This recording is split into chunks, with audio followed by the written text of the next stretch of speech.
그걸 향해 가자. 여러분도 잘 아시겠지만 이게 지금 후진국 개발도상국들보다도 주가 순자산 비율이 낮잖아요.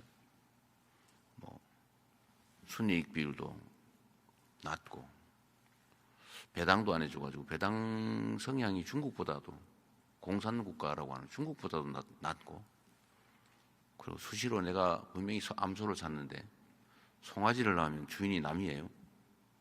그거 어떻게 믿고 암소를 삽니까? 그러니까 그런 이 비정상적인 거를 고쳐야 자유롭게 활발한 투자가 가능하다. 그런 것만 정상적으로 돼도 2배 정도는 평가받을 수 있겠다. 왜냐하면 핵심적인 게 몇 가지 있죠. 그러니까 이런 오늘 주로 얘기한 시장의 불공정성, 불투명성을 개선하는 거. 그 다음에 좀 제도적인 거지만 지배주주들, 소수 대주주들의 횡포, 경영권 남용을 억제하는 거. 예를 들면 상법 개정이 거기에 속하겠죠. 그 다음에 대한민국의 산업, 경제 정책, 기업 정책이 어느 방향으로 갈지를 좀 알려줘야죠. 이게 완전 눈 감고 경제의 가장 해악이 큰 게 불확실성이죠. 예측 불가능성. 이게 경제에 아주 가장 나쁜 거 아닙니까? 그러니까 대한민국 경제와 산업이 어느 방향으로 간다. 이거를 제시를 하고 실제 실행을 해야죠. 이거 지금 현재 이게 좀 부족하죠. 거의 없다시피 시장이 알아서 하는 걸로. 마치 조정간의 영희와 철수가 없는 태권부이라고나 할까. 뭔 짓을 할지 알 수 없죠. 이렇게 되면 안 된다.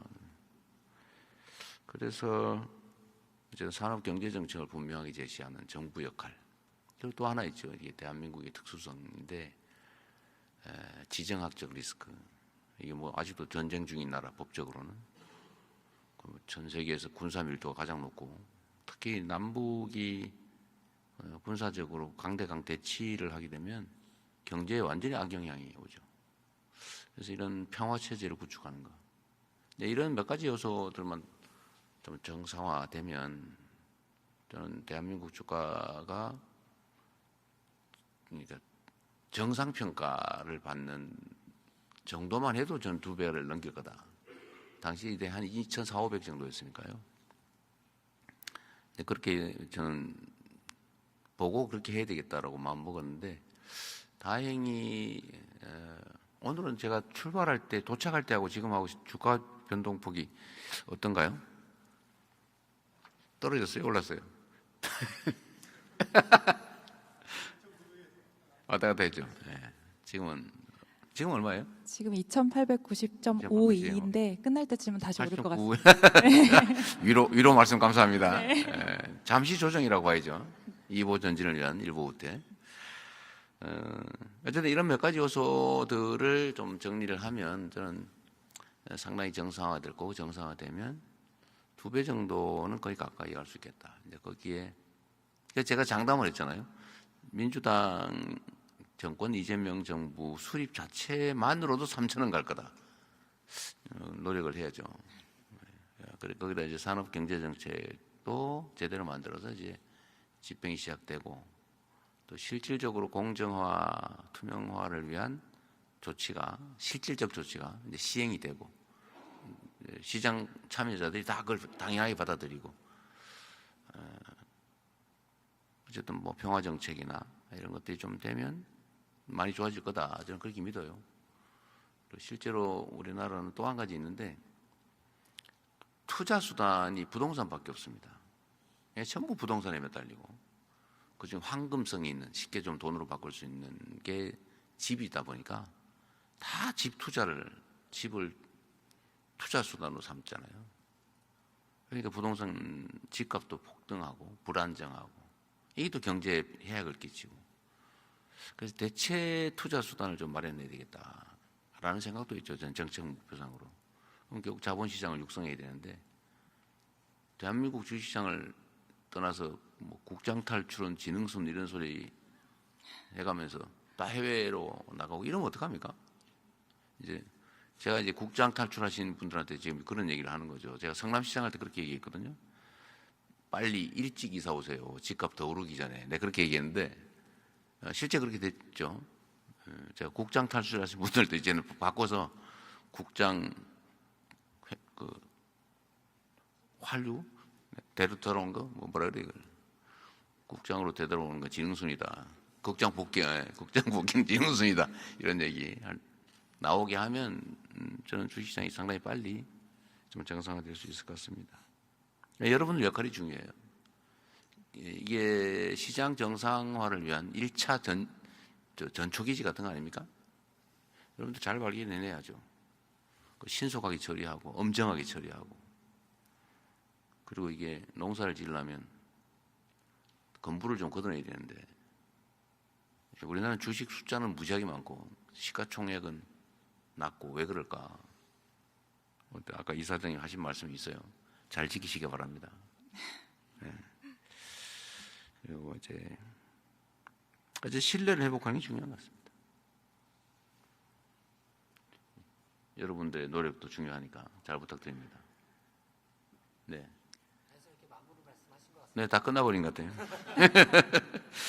그리고 그럼 끝내야 되면 그 말씀도 마저 드리겠습니다.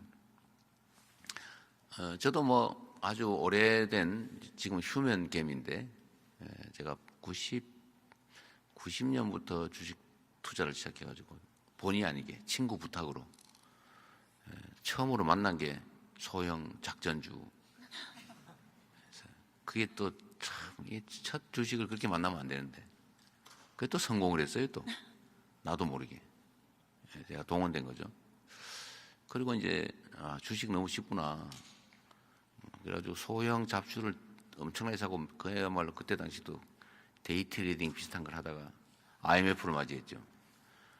그때 제가 선물뿐만 아니고 옵션 중에서도 풋옵션 매도를 하는 그런 만용을 부리다가 전날 밤에 미국 주식이 폭락을 하는 걸 밤새도록 잠 못 자고 지켜보다가 다음날 엄청난 손실을 보고 완전히 깡통을 완벽하게 찼죠. 그리고 그 다음에 정신 차리고 우량주 장기 보유라고 하는 걸 열심히 지켜서 본전을 찾았는데 지금은 물론 이제 공직자라서 못합니다. 근데 지금은 우량주 장기 투자도 하기 어려운 상황이 됐어요. 아까 얘기했던 암소 사건 때문에 무슨 물적 불안이니 무슨 인수합병이니 이런 거 해가지고 갑자기 내가 가진 주식이 분명히 알맹이 통통한 좋은 우량주였는데 갑자기 껍데기가 돼 있어요. 그래서 제가 주변에다가 한국 주식시장에 투자해란 말을 차마 못하겠더라고요. 이제는 다 바꿔야죠. 다 바꿔서 투자할 만한 길게 보면 괜찮은 시장으로 만들어야 되고요.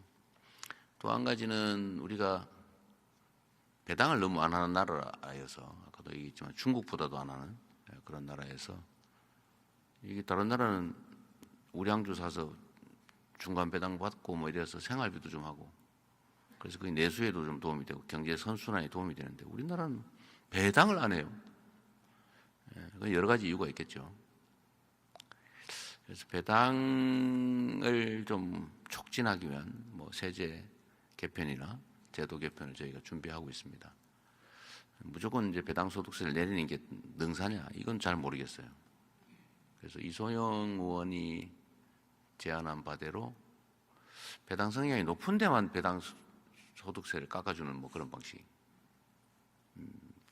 이소영 의원이 아마 35%를 넘는 경우만 배당 소득세를 깎아주자 이런 법안을 낸 것 같아요. 뭐 어쨌든 그런 걸 포함해서 정상적으로 배당을 잘하는 경우에 늘려주는 조세 재정에도 크게 타격을 주지 않는 정도라면 내려서 많이 배당하는 게 좋겠죠. 뭐 그런 것도 해야 될 것 같고요. 하여튼 가능한 방법들은 많이 찾아볼 생각입니다. 하여튼 우리 국민들께서 이제는 주식 투자를 통해서 중간 배당도 좀 받고 생활비도 좀 할 수 있게 이런 부동산 내 버금가는 대체 투자 수단으로 좀 만들면 뭐 기업들이 자본 조달도 좀 쉬울 거고 좀 대한민국 경제 전체가 선순환되지 않을까. 그 핵심 축에 하여튼 증권 시장이 있습니다. 하여튼 여러분들 만나서 반갑고요. 또 이거 빙자해가지고 우리 자본시장에 대한 정부 방침, 저희 정책적 의지도 설명할 수 있는 기회가 돼서 고맙습니다. 긴 시간 이렇게 함께 해주셔서 시간 때워주셔서 감사합니다. 네, 고맙습니다.